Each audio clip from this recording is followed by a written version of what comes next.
안녕하세요. 경제 읽어주는 남자 김원석입니다. 반갑습니다. 참 많은 사람들을 만나보면, 또 단톡방에서 또 여러 기업인들을 만나보면, 또 여러 모임 자리에서 만나보면 사람들이 이런 질문을 합니다. 저한테 대공황 온다. 정말 대공황 오는가? 마치 대공황 오는 것이 기정사실인 것처럼 바이든이 대공황이라는 어떤 폭탄을 트럼프한테 던져놓고 가는 모습이다. 혹은 트럼프가 어마어마한 관세 전쟁을 비롯한 그 정책들을 꾸려가다 보면 정말 대공황 2025년에 올 것 같다. 이런 이야기를 정말 하시는 분들이 계십니다. 정말 대공황 오는가 하는 그 대질문에 대해서 답변을 드려야 될 것 같고요. 정말 이 트럼프는 어떤 그림을 그리고 있을까? 진짜 속셈은 무엇일까? 답변을 드려야 될 것 같습니다. 제가 정확히 1년 전 여러분께 이런 119화를 통해서 트럼프는 2024년 세계에서 가장 위험한 인물이다라는 식으로 이 썸네일과 함께 영상을 공유해 드렸던 기억이 납니다. 이 강의 영상에서 시작할 때 이 그림을 공유해 드렸었어요. 이때 뭐라고 말씀드렸냐면 2023년 더 이코노미스트 월드 어웨드에서는 정말 23년을 장식할 여러 인물들을 이렇게 표지를 보여드렸는데 2024년 월드 워헤드에서는 그냥 한 명의 인물 하나밖에 제시가 안 되어 있었고, 사실 그 한 명의 인물도 정확히 사진으로 제시하지 않았고 그림자만으로 제시했는데, 그 그림자만을 제시했어도 다 누군지 알아요. 70억 인구가 이 그림자가 누군지 알아요. 말 그대로 도널드 트럼프, 이 인물이 24년을 결정지을 위험한 인물이다라고 더 이코노미스트도 1년 전에 주목을 했었습니다. 그것을 기초해서 저도 1년 전에 여러분께 이 트럼프를 주목해야 된다라는 말씀을 드렸었던 바가 있었던 것 같습니다. 역시 올해 초였나요? 2월 달에 130화를 통해서 트럼프의 큰 그림은 무엇일까? 트럼프 2.0 시나리오라는 말씀을 드렸고, 그 이후에도 역시 2025년 경제전망서를 통해서 또 트럼프 2.0 이 책을 통해서 드려왔던 그 메시지가 사실은 계속 일관돼요. 그러나 지금은 더 구체적으로 정부를 구성하고 내각을 꾸려나가고 더 구체적인 그 계획안들을 발표하고 있는 중이고, 그렇기 때문에 여러분들께 트럼프는 정말 어떤 속셈일까? 트럼프는 어떤 그림을 그리고 있는 것일까? 여러분께 명확하게 말씀을 드려야 될 상황이 온 것 같습니다. 그런 과정에서 2025년 정말 내 앞에 대공황이 올 것인가 의견을 드려야 될 순간인 것 같습니다. 트럼프의 큰 그림은 정말 무엇일까? 트럼프는 정말 어떤 속셈을 짜고 있는 것일까? 저는 이런 말씀을 드려요. 우리 한국이라는 이 배가 정말 어마어마한 바다를 항해하고 있는데, 그 항해하고 있는 바다의 앞에 소용돌이가 지금 막 밀고 있는 거예요. 그 소용돌이가 바로 트럼프 2.0이라는 소용돌이죠. 근데 재밌게도 우리 이 바다를 항해하는 이 배 안에서 조타수, 운전하는 조타수가 지금 술에 취해 있고요. 그 조타수를 감시하는 선장도 같이 술에 취해 있어요.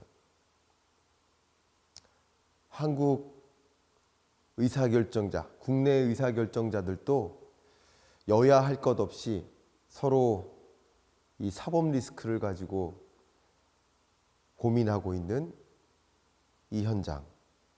어떻게 우리가 당면에 있는 이 소용돌이를 잘 우회할 것인가, 잘 헤쳐나갈 것인가를 고민해야 되는 이런 순간에 이게 과연 맞는가 하는 걱정을 지금 하고 있는데, 여러분들께도 이 소용돌이를 지금부터 말씀드리고 어떤 큰 그림을 그리고 있는지 말씀을 드리고 함께 공감대를 형성해서 또 우리의 기업의 의사결정자, 또 정책의 의사결정자, 또 한 분 한 분 가게의 의사결정자 여러분들이 정말 이 소용돌이를 잘 헤쳐나갈 수 있도록 우리 한국이라는 배가 잘 우회할 수 있도록 이럴 때일수록 더 한 목소리를 모아야 되는 순간이지 않을까 말씀을 지금부터 드려보도록 하겠습니다. 트럼프의 큰 그림, 도대체 트럼프는 어떤 그림을 그리고 있을까? 한마디로 그 큰 그림은 이렇게 모자 위에 써놓고 있다. 네, 마가죠, 마가. 큰 그림은 마가입니다. Make America Great Again.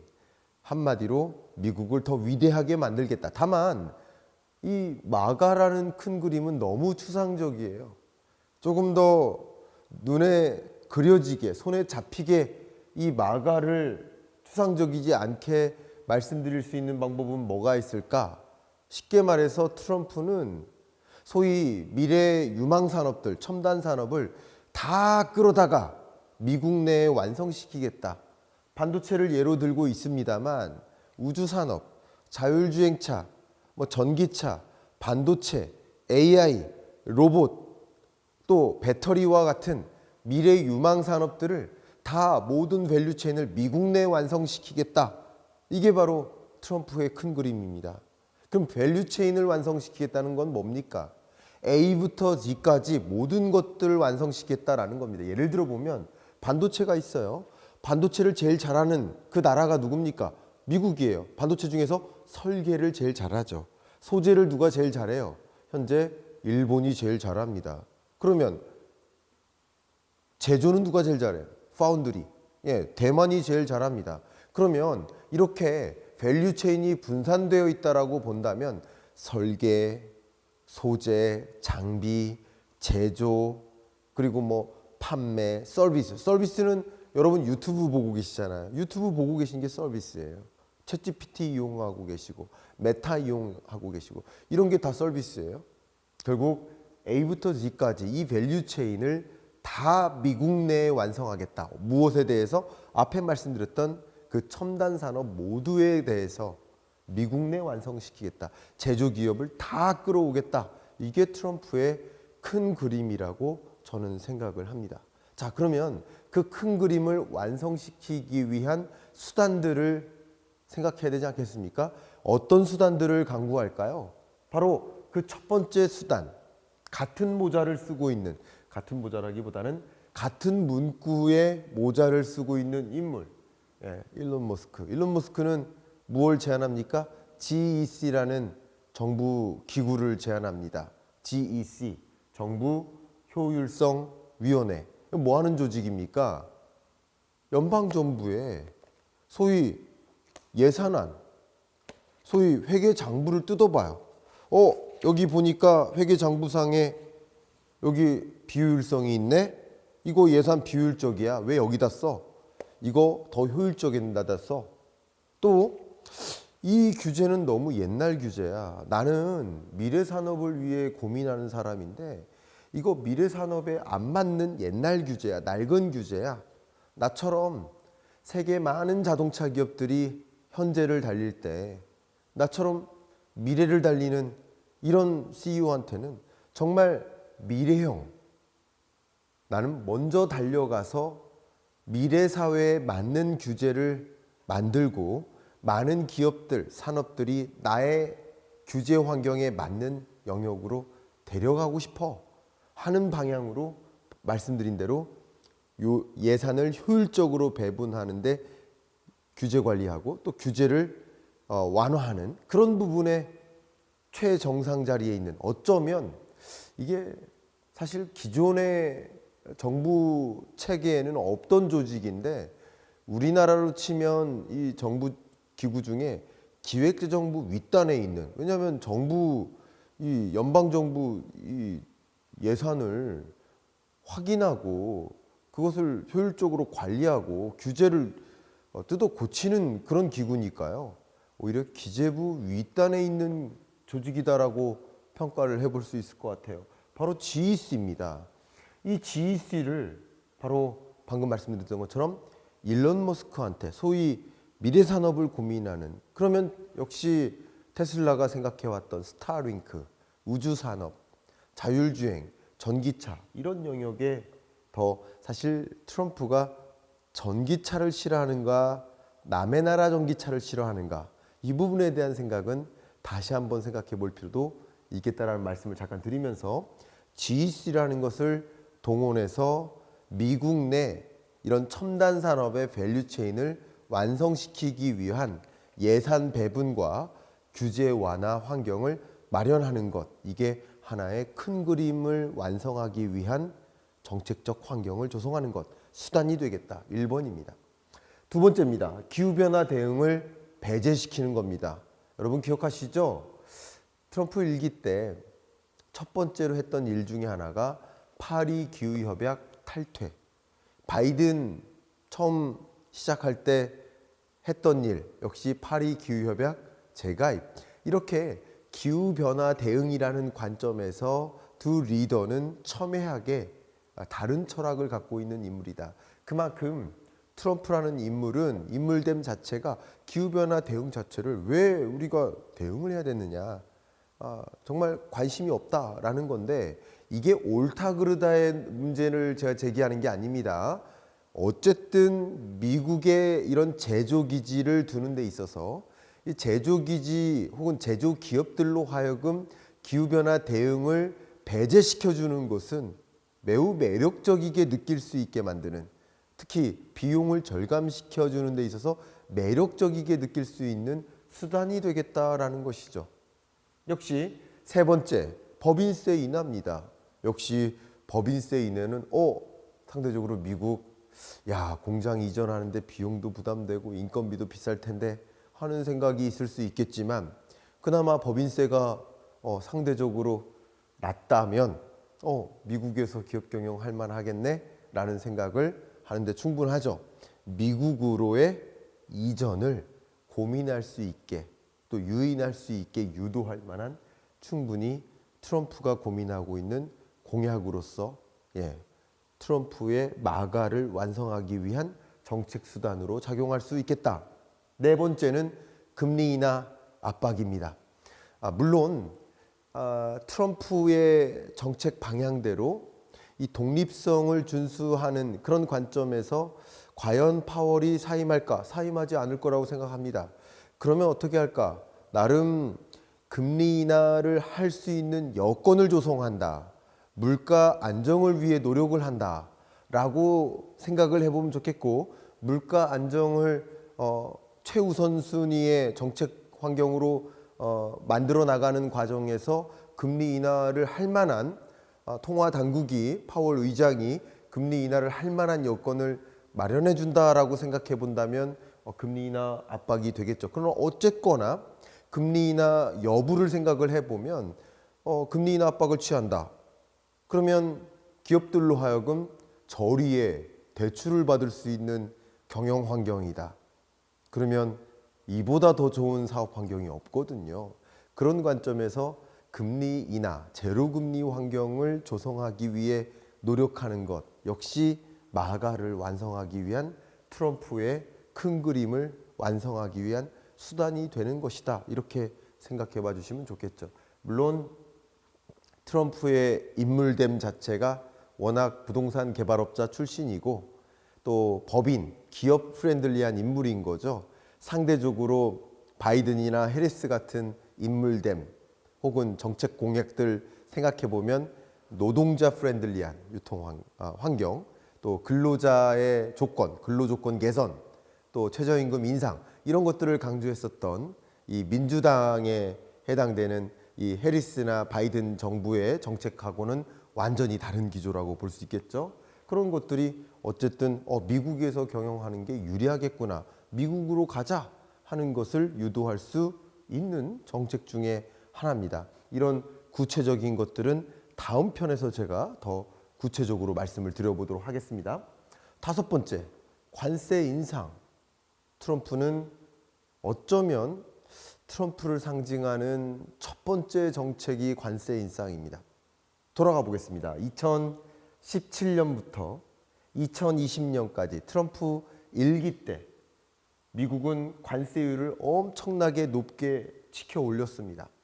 반대로 2020년부터 2023년, 4년까지는 관세율이 어떻게 됐습니까? 하향 안정화됐죠. 그러니까 보면 트럼프라는 인물은 상대적으로 무역 전쟁을 일으키는데 보호 무역 수단으로서 관세를 무기로 삼았다라는 것이고, 반대로 바이든은 관세를 무기로 삼았다기보다는 관세가 아닌 비관세 장벽을 무기로 삼았다라는 것이죠.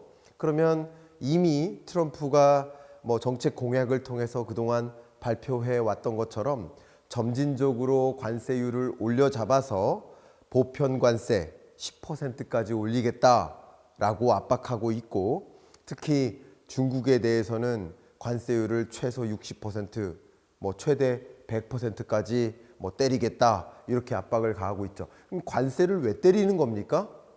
관세를 이렇게 끌어올린다는 것은 어떤 일을 만든다는 겁니까? 이렇게 관세를 끌어올린다는 것은 결과적으로 수입을 안 받겠다라는 거예요. 그럼 수입을 안 받겠다라는 것은 너 수출하지 마라, 미국에 와서 제조하라, 이런 압력인 거예요.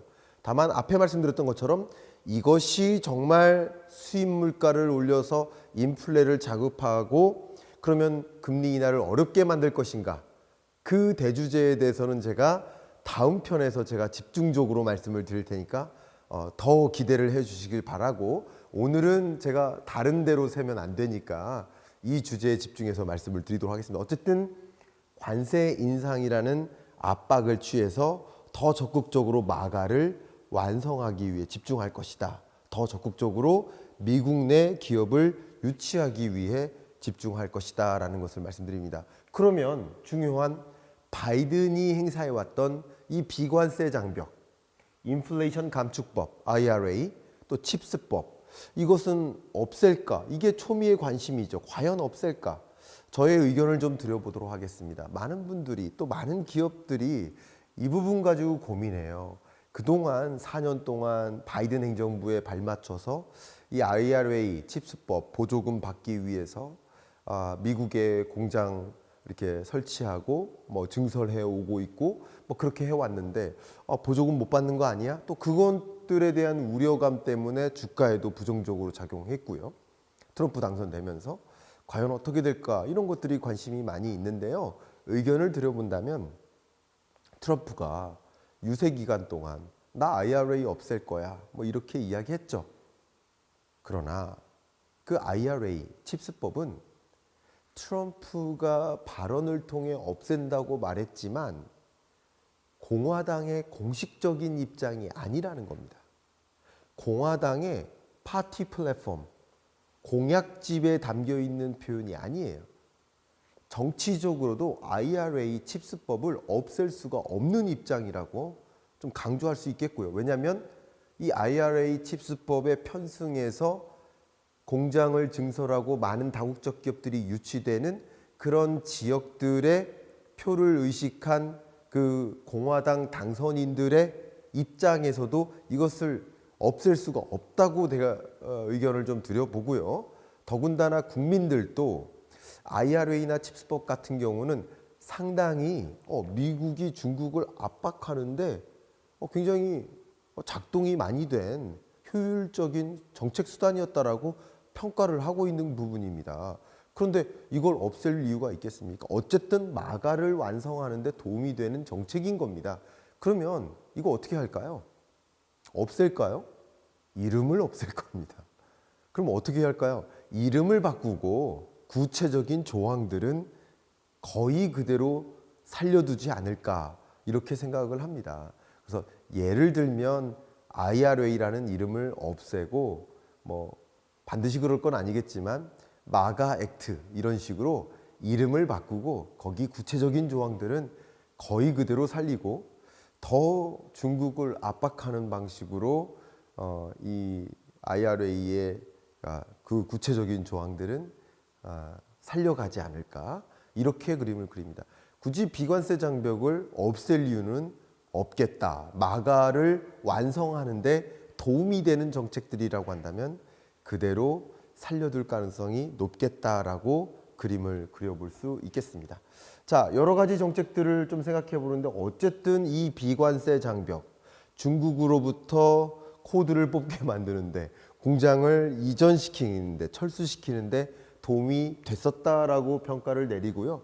그동안의 평가를 해봐도 보신 것처럼 중국으로부터 해외 직접 투자 유입액이 줄고 아웃월드, 중국으로부터 빠져나가는, 중국이 오히려 다른 나라에 공장을 짓는 그런 아웃월드가 늘어나는 이런 일들이 이미 있어 왔기 때문에 오히려 미국 입장에서도 계속 이 IRA나 칩스법에 해당하는 그 구체적인 조항들은 살려나갈 가능성이 있겠다라고 저는 평가를 해보고 싶습니다. 그러면 7번째, FTA 이건 어떻게 할까요? 예, 폐기 혹은 재협상할 것이다 라는 의견을 드려봅니다. 가장 대표적으로 한미 FTA, 또 나프타, 북미 자유무역협정이죠. 이건 어떻게 할까요? 트럼프라는 인물은 나프타, FTA 싫어하죠. 왜 싫어할까요?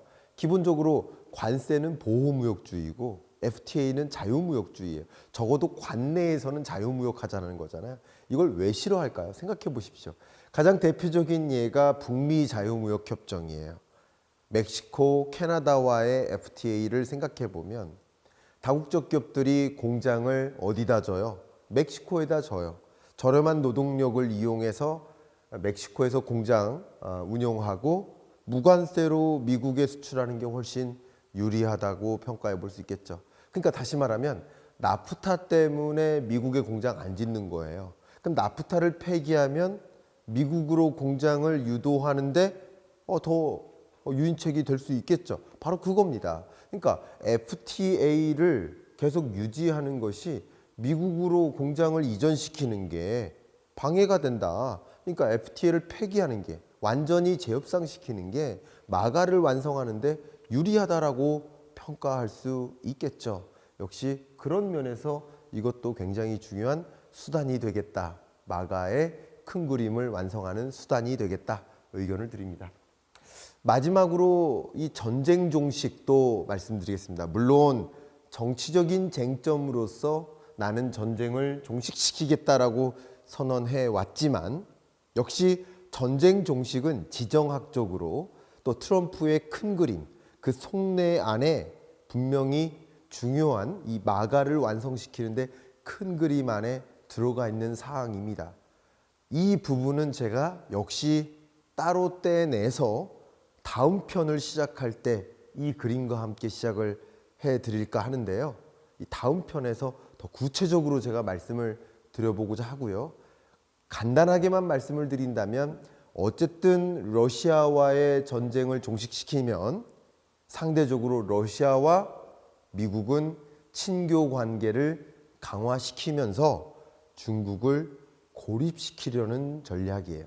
그럼 중국을 고립시키면 어쨌든 중국을 압박을 취할 수 있는 겁니다. 지금은 특히 바이든식의 이 전쟁 중에는 중국을 제대로 고립시키지 못했어요. 왜냐하면 중국이 다른 어떤 중국 우방국들과 똥돌 뭉치면서 고립을 못 시켰고 제재를 못 시켰던 거예요. 러시아도 마찬가지 제재를 못 시켰던 거예요. 왜냐하면 러시아는 뭐 인도나 중국이나 이런 나라들의 뭐 천연가스를 또 수출하거나 하는 이런 똘똘 뭉치는 일들이 있었거든요. 그런 것들을 생각했을 때 전쟁을 종식시키는 것도 당연히 트럼프는 굉장히 중요한 마가를 완성시키는 큰 그림 안에 중국을 고립시키는 그런 전략으로서 굉장히 중요한 방법론으로 가져가고 있다. 수단으로 가져가고 있다라고 저는 지정학적으로 판단을 하고 있습니다. 이 부분에 대해서는 또 너무 긴 이야기가 시작되니까 제가 다음 편을 여러분 기대하시면서 이 부분을 따로 떼내서 말씀드려볼까 합니다. 자, 이제 이렇게 가지로 안 들어가고 이제 대공황 정말 오는가라는 질문에 대해서 답변을 드릴 시간이 왔습니다. 마가 트럼프는 이런 그림을 그리고 있구나. 어쨌든 정말 미래 유망 산업들을 미국 내 완전히 끌어가지고 밸류체인을 미국 내 완성시키려고 하는구나. 그렇게 하기 위해서 이런 갖가지 정책들을 다 동원하려고 하는구나. 이렇게 정리해 볼 수 있겠네요. 그러다 보면 정말 대공황 올 것인가? 이런 질문을 하십니다. 그러면 제가 오히려 역질문을 드릴게요. 여러분이 생각하시는 그 대공황은 정말 뭡니까? 여러분이 생각하시는 그 대공황은 아마도 경제 위기라는 것을 상정하고 말씀하시는 겁니까? 이렇게 1980년대 초에 있었던 오일 쇼크, IMF 외환 위기, 글로벌 금융 위기, 2020년 팬데믹 경제 위기와 같은 정말 경제 성장률이 움푹 패이는 V자형 경제 위기를 상정하시는 겁니까? 아니면 지금처럼 이미 세계 경제의 평년 성장률 3.7%를 밑돈 채 저성장 고착화돼 버린 3.2% 성장률을 이렇게 유지하는 L자형 저성장 고착화, 이런 그림이 지속되는 것을 의미하십니까? 제가 여러분께 오히려 되질문 드리고 싶고요. 저는 이미 2025년 경제 전망에서 세계 경제는 저성장 고착화되어 있고 어려운 경제고 작년에도 어려웠고 올해도 어려울 것이고 2025년 내년에도 어려울 것이다 라고 말씀을 드렸고, 트럼프 2.0 시대 역시 이런 트럼프식 무역 전쟁을 비롯한 각종 마가 정책 방향성, 그것은 세계 경제를 더 억누르는, 세계 경제를 더 저성장 고착화시키는, 미국 경제만 나홀로 더 강하게 드라이브를 걸게 만드는, 세계 경제의 저성장 고착화를 만드는 이런 압력이 될 것이고, 그것이 대공황을 불러오는 혹은 경제 위기를 불러오는 그런 압력으로서는 이해하지는 못한다라고 의견을 들어보겠습니다. 혹여나 어떤 근거로 대공황의 근거가 된다라는 그런 근거들을 여러분이 발견하시고 그냥 대공황 올 것 같다, 감정적으로 정말 심상치 않다, 그런 말씀 말고요. 정말 이런 이유들 때문에 대공황 올 것 같다, 이런 이유들 때문에 경제 위기 올 것 같다, 그런 어떤 구체적인 변수가 있다면 제게도 좀 말씀 주시고요.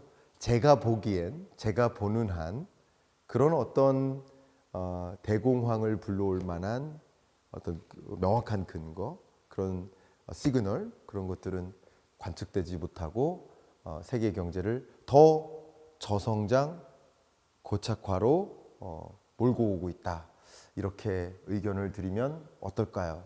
다시 한번 강조해 드립니다만 세계 경제는 이 코로나19 이전에 약 3.7%의 평년 성장률을 보이다가 2020년부터 좀 우당탕탕한 흐름을 보였었죠. 그리고 그 이후 세계 경제는 L자형 저성장 고착화 경로에 놓였고, 작년 3.3%, 올해 3.2%, 그리고 내년 3.2%로 저성장 고착화의 경로에 놓인 것이다. 또 2025년 경제, 트럼프가 이끄는 미국 경제의 흐름 속에 미국 경제만 나홀로 강하게 드라이브를 거는 그런 모습 속에 상대적으로 세계 교역의 증가세가 둔화되고, 그것이 무역 의존도가 높은 우리나라 같은 그런 나라들을 중심으로 더 성장세를 둔화시키는 성장 둔화 압력으로 의견을 드려보고 싶고, 그게 경제 위기나 대공황을 불러오는 요인이라고 평가하긴 어렵겠다, 이렇게 의견을 드리고, 지금까지 말씀드렸던 것처럼 트럼프 2.0 시대 2025년 경제 정말 저성장 고착화일 것이냐 아니면 대공황일 것이냐, 어떻게 상정하고 대응할 것인지에 따라서 대응이 달라지죠. 경제 위기를 가정하고 대응한다면 정말 아무 투자도 하면 안 되고 다 여러분 현찰로만 들고 있어야 되는 것이고, 미국 사업하면 안 되는 거죠. 그죠? 그리고 그냥 경제 위기는 아니다, 미국 경제가 그래도 강하게 움직일 것이다, 이렇게 또 상정한다면 그에 맞는 대응 전략이 있지 않을까요? 그래서 여러분들께 정말 경제 위기, 대공황 올 것이냐 아니면 정말 저성장 고착화일 것이냐, 어떻게 상정하고 대응하는 것이 맞느냐, 그런 것을 명확하게 진단 내리고 대응하셨으면 좋겠다라는 관점에서 저는 대공황이 아닌, 경제 위기가 아닌 저성장 고착화이다라는 의견을 여러분께 전해드리면서 여러분이 경기를 판단하시는데 참조가 되었으면 하는 마음을 전해드리면서 이번 주 경제 읽어주는 남자 마무리하겠습니다. 감사합니다.